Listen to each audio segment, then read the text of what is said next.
নমস্কার, দি রিপোর্টে আপনাদের স্বাগত। শুরু হয়ে গিয়েছে অলিম্পিক্স 2024। এবারের আয়োজক দেশ ফ্রান্স। আর প্যারিস অলিম্পিক্সে অংশগ্রহণ করতে বাংলা থেকে সুদূর প্যারিসে পৌঁছে গিয়েছে নৈহাটির বাসিন্দা অর্জুন পুরস্কারে সম্মানিত টেবিল টেনিস খেলোয়াড় ঐহিকা মুখার্জি।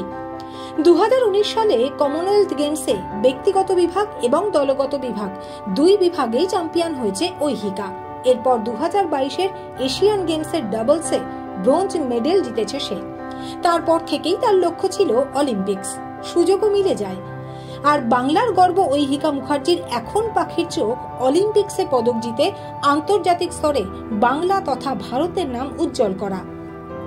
ঐহিকা নৈহাটির বাড়িতে দেখা গেল সুন্দর করে সাজানো রয়েছে রাজ্য স্তর থেকে শুরু করে জাতীয় এবং আন্তর্জাতিক স্তরে প্রাপ্ত তার একের পর এক পুরস্কার।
তার আগে 2019-এ কমনওয়েলথ চ্যাম্পিয়ন হয়েছিল। কমনওয়েলথ চ্যাম্পিয়নশিপে চ্যাম্পিয়নশিপ হয়েছে। আমাদের এবারে অর্জুন পুরস্কার পায় আমাদের রাষ্ট্রপতি ভবনে গিয়ে, সেখান থেকে রাষ্ট্রপতি কালেক্টর করে নিয়েছে এই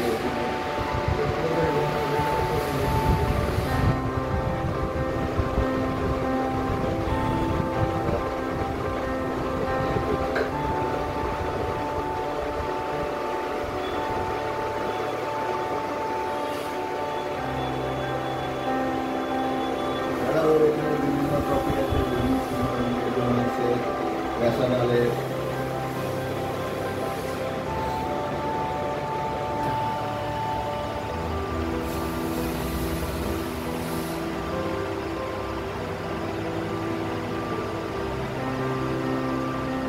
ছোটবেলা থেকে খেলোয়াড় তৈরি হবার জন্য নয়, মূলত স্বাস্থ্যের দিকে নজর দিতেই 4 বছর বয়সে নৈহাটির ইউথ ক্লাবে টেবিল টেনিসে ভর্তি করে দেন বাবা মা। আর মাত্র 8 বছর বয়সে প্রথম টুর্নামেন্ট খেলতে নেমেই সফলতা আসে তার জীবনে।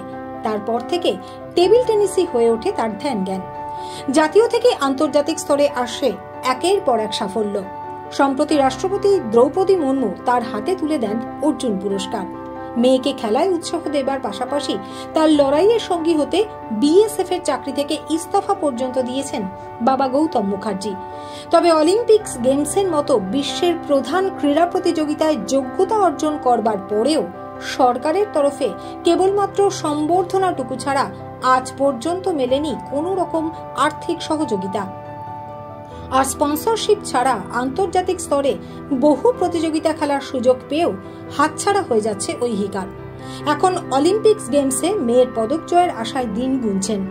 হতাশা ঝরে পড়ল বাংলার অর্জুন পুরস্কার প্রাপ্ত টেবিল টেনিস খেলোয়াড় ঐহিকা মুখার্জির বাবা গৌতম মুখার্জির গলায়।